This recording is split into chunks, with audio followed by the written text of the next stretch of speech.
ನಮ್ಮ ಇಲಾಖೆಯಲ್ಲಿ ಸುಮಾರು ಇಲ್ಲಿ 25,540 ಮಂಜೂರಾತಿ ಆದಂತಹ ಹುದ್ದೆಗಳಿದ್ದಾವೆ. ಈ ಪೈಕಿ 8,770 ಹುದ್ದೆ ಇವತ್ತು ಖಾಲಿ ಇದೆ. 8,770 ಹುದ್ದೆಗಳು. 8,070 ಹುದ್ದೆಗಳೇನು ಖಾಲಿ ಇದೆ, ಈ ಹುದ್ದೆಗಳು ಭರ್ತಿ ಬೇಕು ಅನ್ನುವಂಥದ್ದು ನಮ್ಮ ಉದ್ದೇಶ ಇದೆ. ಹೀಗಾಗಿ ಇವತ್ತು ಈಗಾಗಲೇ ಏನು 56,000 ಹುದ್ದೆಗಳು ಭರ್ತಿ ಮಾಡಬೇಕು ಅಂತ ತೀರ್ಮಾನ ಮಾಡಿದ್ದೇವೆ. ಅದರಲ್ಲಿ ಸುಮಾರು 1,400 ಹುದ್ದೆಗಳು ನಮಗೆ ಭರ್ತಿ ಮಾಡಲಿಕ್ಕೆ ಅನುಮೋದನೆ ಆಗಿದೆ. ಮತ್ತೆ ಕಲ್ಯಾಣ ಕರ್ನಾಟಕ ಭಾಗದ ಹುದ್ದೆಗಳೇನು ಖಾಲಿ ಇದೆ ಆ ಎಲ್ಲಾ ಹುದ್ದೆಗಳು ಭರ್ತಿ ಮಾಡಬೇಕು ಅನ್ನುವಂತ ಸೂಚನೆಯನ್ನು ನಾನು ಈಗಾಗಲೇ ಕೊಟ್ಟಿದ್ದೇನೆ.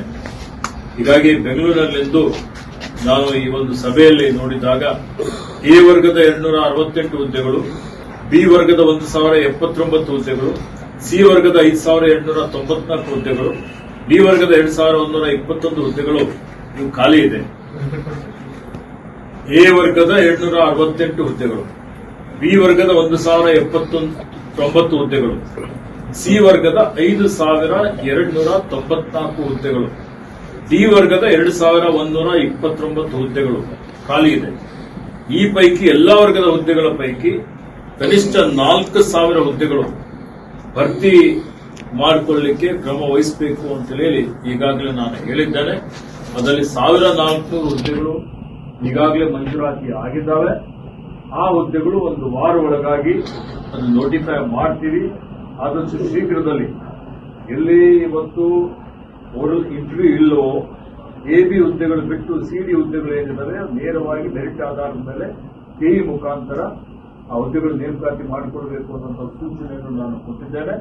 ಮತ್ತೆ ಕೆಪಿಎಸ್ಸಿ ಮುಖಾಂತರ ಏನು ಮಾಡಬೇಕಾಗಿದೆ ಅದಕ್ಕೂ ನೋಟಿಫಿಕೇಶನ್ ಇಶ್ಯೂ ಮಾಡಬೇಕು ಅನ್ನುವಂಥ ಒಂದು ಸೂಚನೆಯನ್ನು ಇವತ್ತು ನಾನು ಹೇಳಿದ್ದೇನೆ. ಕರ್ನಾಟಕ ಲೋಕಸೇವಾ ಆಯೋಗದಿಂದ ಈ ವರ್ಗದ ಹುದ್ದೆಗಳ ಭರ್ತಿ ಆಗ್ತದೆ ಮತ್ತು ಇವತ್ತು ಪರೀಕ್ಷಾ ಪ್ರಾಧಿಕಾರದಿಂದ ಇಸಿಡಿ ಈ ಹುದ್ದೆಗಳು ಭರ್ತಿ ಮಾಡಿಕೊಳ್ಬೇಕು ಅನ್ನುವಂತಹ ಒಂದು ನನ್ನ ಸೂಚನೆಯನ್ನು ಕೊಟ್ಟಿದ್ದೇನೆ. ಇವತ್ತು ನೀರು ಸರಬರಾಜಿಂದ ಪ್ರೀ ಮಾನ್ಸೂನ್ ಬಂದಿದೆ. ನಮ್ಮ ಇಲಾಖೆಯಲ್ಲಿ ಸುಮಾರು ಇಲ್ಲಿ 25,540 ಮಂಜೂರಾತಿ ಆದಂತಹ ಹುದ್ದೆಗಳಿದ್ದಾವೆ. ಈ ಪೈಕಿ 8,770 ಹುದ್ದೆ ಇವತ್ತು ಖಾಲಿ ಇದೆ. 8,770 ಹುದ್ದೆಗಳು. 8,070 ಹುದ್ದೆಗಳೇನು ಖಾಲಿ ಇದೆ, ಈ ಹುದ್ದೆಗಳು ಭರ್ತಿ ಬೇಕು ಅನ್ನುವಂಥದ್ದು ನಮ್ಮ ಉದ್ದೇಶ ಇದೆ. ಹೀಗಾಗಿ ಇವತ್ತು ಈಗಾಗಲೇ ಏನು 56,000 ಹುದ್ದೆಗಳು ಭರ್ತಿ ಮಾಡಬೇಕು ಅಂತ ತೀರ್ಮಾನ ಮಾಡಿದ್ದೇವೆ. ಅದರಲ್ಲಿ ಸುಮಾರು 1,400 ಹುದ್ದೆಗಳು ನಮಗೆ ಭರ್ತಿ ಮಾಡಲಿಕ್ಕೆ ಅನುಮೋದನೆ ಆಗಿದೆ. ಮತ್ತೆ ಕಲ್ಯಾಣ ಕರ್ನಾಟಕ ಭಾಗದ ಹುದ್ದೆಗಳೇನು ಖಾಲಿ ಇದೆ ಆ ಎಲ್ಲಾ ಹುದ್ದೆಗಳು ಭರ್ತಿ ಮಾಡಬೇಕು ಅನ್ನುವಂತ ಸೂಚನೆಯನ್ನು ನಾನು ಈಗಾಗಲೇ ಕೊಟ್ಟಿದ್ದೇನೆ. ಹೀಗಾಗಿ ಬೆಂಗಳೂರಿನಲ್ಲಿಂದು ನಾನು ಈ ಒಂದು ಸಭೆಯಲ್ಲಿ ನೋಡಿದಾಗ ಎ ವರ್ಗದ 268 ಹುದ್ದೆಗಳು, ಬಿ ವರ್ಗದ 1,079 ಹುದ್ದೆಗಳು, ಸಿ ವರ್ಗದ 5,894 ಹುದ್ದೆಗಳು, ಡಿ ವರ್ಗದ 2,121 ಹುದ್ದೆಗಳು ಇವು ಖಾಲಿ ಇದೆ.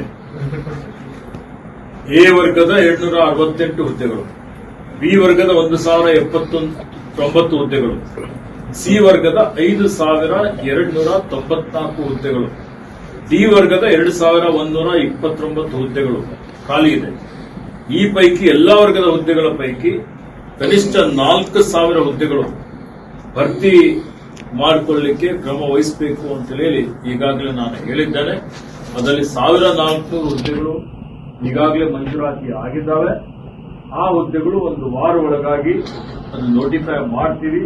ಆದಷ್ಟು ಶೀಘ್ರದಲ್ಲಿ ಎಲ್ಲಿ ಇವತ್ತು ಓರಲ್ ಇಂಟರ್ವ್ಯೂ ಇಲ್ಲವೋ ಎಬಿ ಹುದ್ದೆಗಳು ಬಿಟ್ಟು ಸಿಡಿ ಹುದ್ದೆಗಳು ಏನಿದ್ದಾವೆ ನೇರವಾಗಿ ಮೆರಿಟ್ ಆಧಾರದ ಮೇಲೆ ಕೆಇ ಮುಖಾಂತರ ಆ ಹುದ್ದೆಗಳು ನೇಮಕಾತಿ ಮಾಡಿಕೊಡಬೇಕು ಅನ್ನುವಂಥ ಸೂಚನೆಯನ್ನು ನಾನು ಕೊಟ್ಟಿದ್ದೇನೆ. ಮತ್ತೆ ಕೆಪಿಎಸ್ಸಿ ಮುಖಾಂತರ ಏನು ಮಾಡಬೇಕಾಗಿದೆ ಅದಕ್ಕೂ ನೋಟಿಫಿಕೇಶನ್ ಇಶ್ಯೂ ಮಾಡಬೇಕು ಅನ್ನುವಂಥ ಒಂದು ಸೂಚನೆಯನ್ನು ಇವತ್ತು ನಾನು ಹೇಳಿದ್ದೇನೆ. ಕರ್ನಾಟಕ ಲೋಕಸೇವಾ ಆಯೋಗದಿಂದ ಈ ವರ್ಗದ ಹುದ್ದೆಗಳ ಭರ್ತಿ ಆಗ್ತದೆ ಮತ್ತು ಇವತ್ತು ಪರೀಕ್ಷಾ ಪ್ರಾಧಿಕಾರದಿಂದ ಇಸಿಡಿ ಈ ಹುದ್ದೆಗಳು ಭರ್ತಿ ಮಾಡಿಕೊಳ್ಬೇಕು ಅನ್ನುವಂತಹ ಒಂದು ನನ್ನ ಸೂಚನೆಯನ್ನು ಕೊಟ್ಟಿದ್ದೇನೆ. ಇವತ್ತು ನೀರು ಸರಬರಾಜಿಂದ ಪ್ರೀ ಮಾನ್ಸೂನ್ ಬಂದಿದೆ.